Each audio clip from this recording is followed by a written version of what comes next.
आज की क्लास में हम लोग बात करेंगे देवनागरी लिपि के बारे में, उसकी विशेषताओं के बारे में और उसके दोष के बारे में। इससे पहले आप सब जानते हैं बच्चे कि हिंदी भाषा जिस लिपि में लिखी जाती है वह लिपि कौन सी है? देवनागरी लिपि। आई बात समझ में? आपको सबसे पहले ये जानना है कि लिपि किसे कहते हैं। अगर मैं आपसे प्रश्न पूछूं कि लिपि किसे कहते हैं तो आप क्या उत्तर देंगे? इसका सीधा उत्तर है कि कोई भी भाषा लिखने के लिए जिन चिन्हों और संकेतों का प्रयोग किया जाता है उसे हम लिपि कहते हैं। अलग अलग भाषाओं के लिए अलग अलग लिपि होती है, ठीक है। 8वीं शताब्दी से इसका प्रयोग या इसका रूप हमारे सामने देखने में मिलता है, जबकि आप सब जानते हैं कि पहले समय में हिंदुस्तान में जो लिपियां थी उसमें ब्राह्मी लिपि थी, खरोष्टी लिपि थी।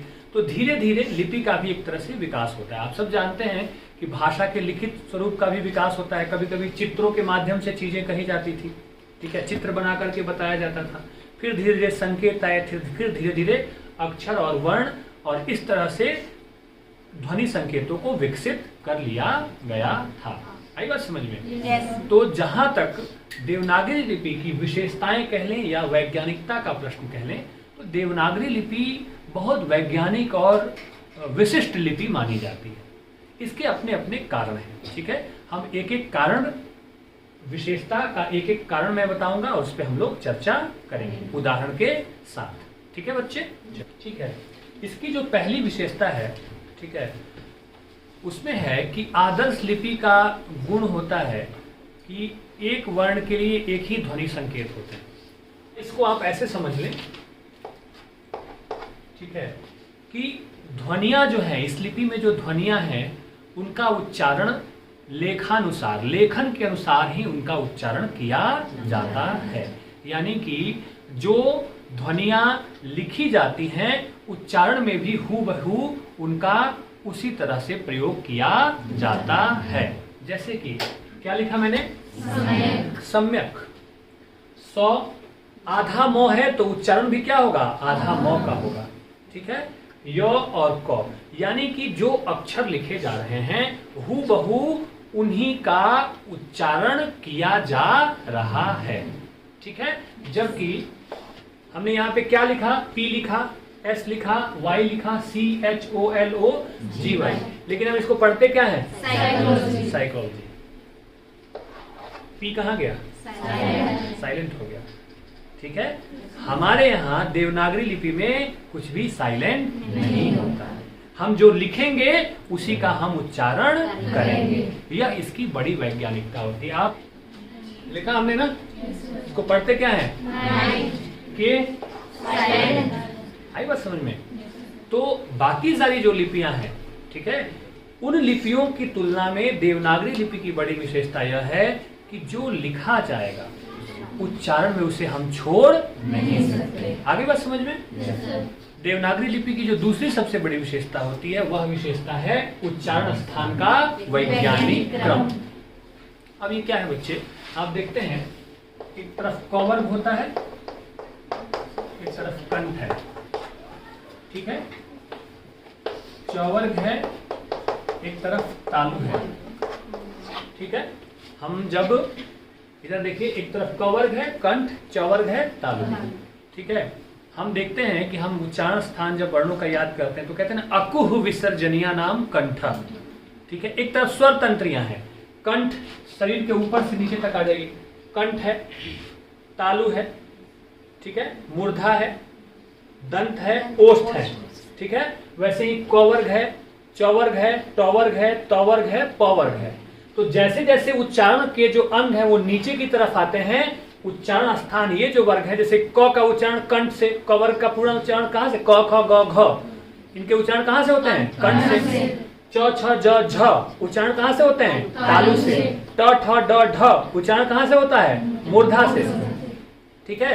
त थ द ध उच्चारण कहां से होता है? दंत से। प फ ब भ उच्चारण कहां से होता है? ओठ से। तो जैसे जैसे वर्ण नीचे के क्रम में आते हैं, ठीक है, वैसे ऐसे उच्चारण स्थान भी शरीर के हिसाब से नीचे के क्रम में आते जाते हैं। इस तरह से आप देखेंगे, ठीक है ना, कि उच्चारण स्थान वर्ण जो है वह उनका जो उच्चारण है वह भी एक वैज्ञानिक क्रम में देखने को मिलता है। यह देवनागरी लिपि की दूसरी वैज्ञानिकता या दूसरी बड़ी विशेषता है। ठीक है बच्चों? वाह। देवनागरी लिपि की तीसरी बड़ी विशेषता है या वैज्ञानिकता है कि यह पढ़ने में स्पष्ट है। ठीक है, जैसे कि शुरू में भी मैंने कहा, जो लिखा जाएगा वैसे ही पढ़ा जाएगा। अंग्रेजी में क्या करते हैं, जब आप कर्सिव लेटर में बहुत तेज लिखते हैं तो वहां आई का, ई का, ओ का, ए का बहुत बार पता भी नहीं चलता है ना। लेकिन हिंदी में ऐसा नहीं कर सकते। क्या आप हिंदी कर्सिव राइटिंग में लिख सकते हैं? नहीं लिख सकते। ठीक है, आपको स्पष्ट जो शब्द हैं, जो संयुक्ताक्षर है, कहाँ अनुस्वार लगाना है, कहाँ आधा वर्ण होगा, इस तरह की चीजों का ध्यान रखना होता है। इसलिए देवनागरी लिपि पढ़ने में स्पष्ट है। जैसे कि यहाँ पे देखिए, आधा स है, पूरा प है, फिर आधा मूर्धन्य श है और ट है। तो क्या पढ़ते हैं आप? स्पष्ट। कोई भी ऐसा वर्ण छूट रहा है यहाँ पे? नहीं छूट रहा है ना। लेकिन वही अंग्रेजी की कोई एक बड़ा वर्ड आप कर्सिव राइटिंग में लिख देंगे तो आपको हो सकता है कि दिक्कत आ जाए कि आई है कि ई है कि ए है कि ओ है। आई बात समझ में? तो यह देवनागरी लिपि की तीसरी बड़ी वैज्ञानिकता या विशेषता है। ठीक है बच्चों? Yes sir. देवनागरी लिपि की चौथी विशेषता या वैज्ञानिकता यह है कि दो ध्वनि संकेतों का यहाँ पे योग नहीं होता है। जैसे कि अगर हम चौ कह रहे हैं तो सिर्फ चौ के लिए हमारे पास एक अक्षर चौ पर्याप्त है। अंग्रेजी में इसे कैसे लिखेंगे? ठीक है, हो गया कि नहीं? दो का योग। ठीक है, यहाँ पे हम श लिख रहे हैं, यहाँ पे हम, आई बात समझ में कि नहीं? यानी कि यहाँ पे दो तरह के ध्वनि संकेतों का कोई योग नहीं होता है। स्पष्ट रूप में एक तरह के उच्चारण के लिए जो वर्ण है या अक्षर हैं, ठीक है ना, वो उनमें कोई भी संयोग हमें देखने को नहीं मिलता है। ऐसे भी समझ सकते हैं कि जैसे रोमन लिपि में च को लिखने के लिए दो ध्वनि संकेतों के योग करने की व्यवस्था या मजबूरी है, ऐसी मजबूरी देवनागरी लिपि में नहीं है। ठीक है बच्चे? देवनागरी लिपि की पांचवी बड़ी विशेषता है कि हमारे पास लिपि चिन्हों की पर्याप्तता है। कुल स्वर वर्ण कितने हैं? 11। व्यंजन कितने हैं? ठीक है, तो जितने भी हमारे पास स्वर हैं, जितने भी हमारे पास व्यंजन हैं, ठीक है ना, उसके लिए हमें चिन्हों की पर्याप्तता में कहीं कोई कमी नहीं है। ठीक है, आवश्यकता पड़ने पे हम छोटी ई का भी प्रयोग करते हैं और ई का भी, बड़ी ई का भी, और ठीक है ना।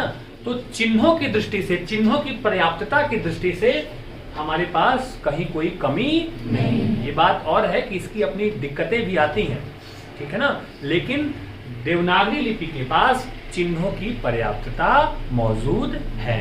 यह इसकी पांचवी बड़ी विशेषता या वैज्ञानिकता है। ठीक है बच्चे? देवनागरी लिपि की छठी विशेषता या वैज्ञानिकता है कि यह नई ध्वनियां ग्रहण करने की क्षमता रखती है। जैसे जिह्वा मूलक ध्वनि, जैसे कि हम क लिखते हैं ना, तो आप देखेंगे कि कई बार यहाँ नुक्ता भी लगा होता है। उर्दू गजलों को आप पढ़ते हुए आप देखेंगे, ख ज होता है ना, जनाब, ख्वाब। ठीक है, आई बात समझ में कि नहीं? नहीं समझ में आया? वैसे ही ये देखो, डॉक्टर, ना तो ये चंद्र बिंदु है, ना तो ये ओकार है, ठीक है ना, लेकिन हिंदी ने इसको, देवनागरी लिपि ने इसको क्या कर लिया? स्वीकार कर लिया।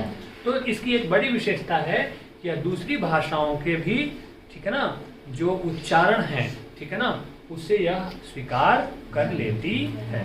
ठीक है, यहाँ पे वर्णों के उच्चारण में कोई परिवर्तन नहीं होता है।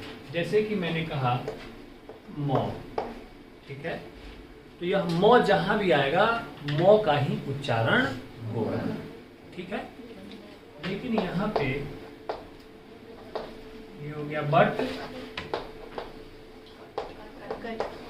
नहीं, दोनों में अंतर देखिए। ठीक है, BUT बट, यहाँ पे यू अ की ध्वनि दे रहा है, और CUTE यहां पे यू किसका, उ का उच्चारण दे रहा है। ऐसा देवनागरी लिपि में नहीं होता है। आई बात समझ में? तो ये कुल इसकी कितनी विशेषताएं हो गई? 7। अब हम जानेंगे कि देवनागरी लिपि के दोष क्या क्या हैं। कोई भी लिपि ऐसी नहीं है दुनिया में जो दोष रहित हो, ठीक है।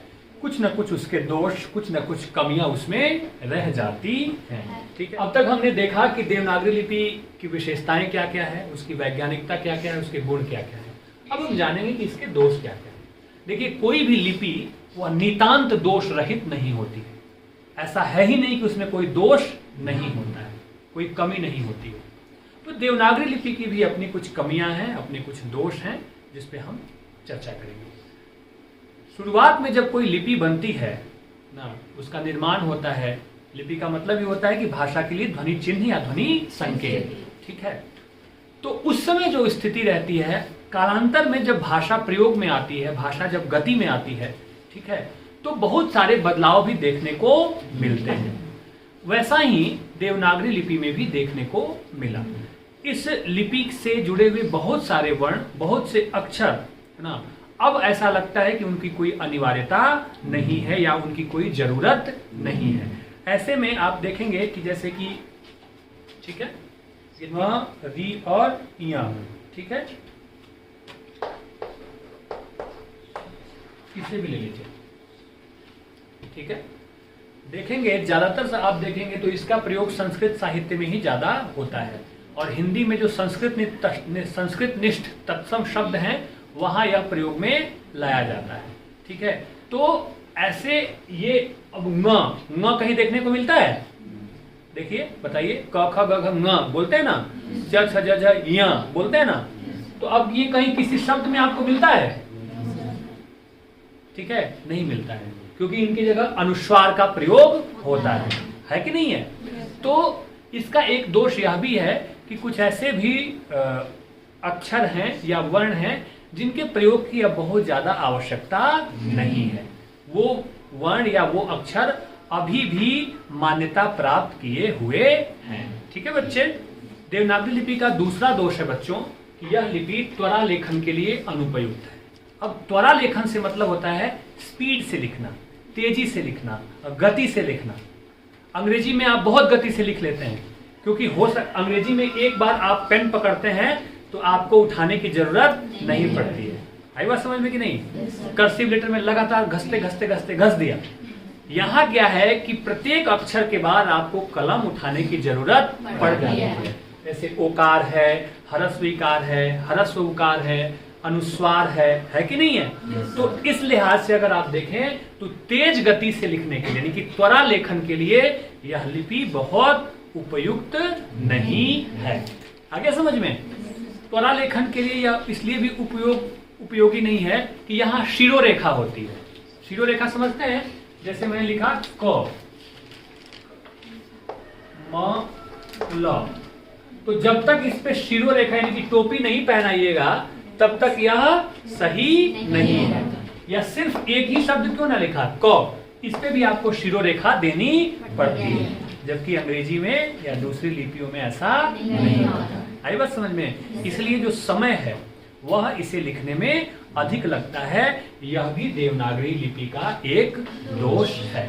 ठीक है बच्चे? चलिए, तीसरा दोष है या तीसरी कमी है वो ये है कि बहुत से अक्षर एक से अधिक ढंग से लिखे जाते हैं। इस कारण क्या है? कंफ्यूजन कह लीजिए, ठीक है, या भ्रम की स्थिति बन जाती है। जैसे आप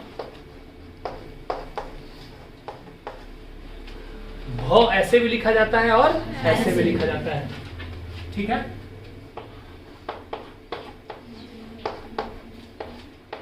झ ऐसे भी लिखा जाता है और झ ऐसे भी लिखा जाता है कि नहीं है? अब कई बार ऐसे करते हैं आप ख, ठीक है ना, लेकिन इसको हम क्या पढ़ सकते हैं? रौ भी पढ़ सकते हैं। सही ख लिखा जाता है, इसका मुंह नीचे से बंद होता है। तो एक जो तीसरी समस्या है या जो तीसरा जो दोष है इस लिपि का वो ये है कि बहुत से अक्षर ऐसे हैं जो एक से अधिक तरीके से लिखे जाते हैं। जो चौथा दोष है देवनागरी लिपि का, वो ये है कि मात्राएं आगे पीछे ऊपर नीचे सब जगह लगाने से पढ़ने लिखने में गति नहीं आती। ठीक है, जैसे कि मुकेश, ठीक है, आई बात समझ में? तो मात्रा नीचे भी लगी है और ऊपर भी लगी है। वैसे ही ह्रस्व ईकार है, वैसे ही दीर्घ ईकार है, ह्रस्व उकार है, दीर्घ उकार है। तो इस तरह की मात्राओं के लगने से क्या है, लिखने में भी गति नहीं आती है और पढ़ने में भी गति नहीं आती है। आई बात समझ में? जैसे अंग्रेजी में क्या है, आई है, ठीक है, आई और ई है, तो वो आई और ई ह्रस्व ईकार और दीर्घ ईकार के लिए, दोनों के लिए इस्तेमाल किया जाता है कि नहीं है? लेकिन यहाँ पे क्या है, ह्रस्व ईकार अलग से लगाओ, दीर्घ ईकार अलग से लगाओ, ह्रस्व उकार अलग से, दीर्घ उकार अलग से। तो इस तरह से पढ़ने और लिखने में गति नहीं आ पाती है। ठीक है, यह इसका चौथा बड़ा दोष। ठीक है बच्चे,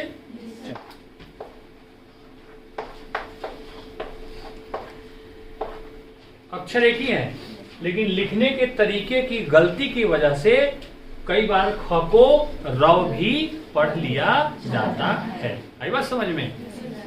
तो यह भी इसका एक दोष है कि तेज गति से लिखने के प्रयास में अगर आपने ऐसे ख लिख दिया है तो यह ख की जगह र और व पढ़ लिया जाता है या पढ़ लिया जाएगा।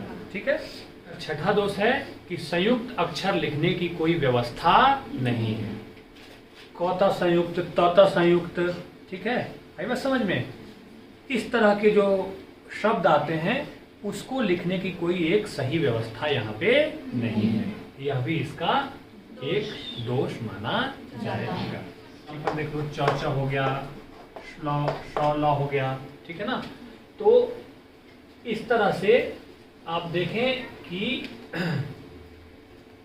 यह जो है संयुक्त अक्षर लिखने की किसी ठीक व्यवस्था का न होना, यह भी देवनागरी लिपि का एक दोष माना जाता है।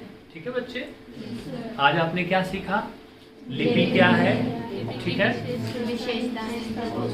हिंदी किस लिपि में लिखी जाती है, उसकी विशेषताएं और उसके दोष। ठीक है, अगली क्लास में जो मानकीकरण है, मानकीकरण क्या है और सुधार के क्या क्या उपाय हो सकते हैं, वो हम देवनागरी लिपि से संबंधित उसके बारे में हम जानेंगे। ठीक है।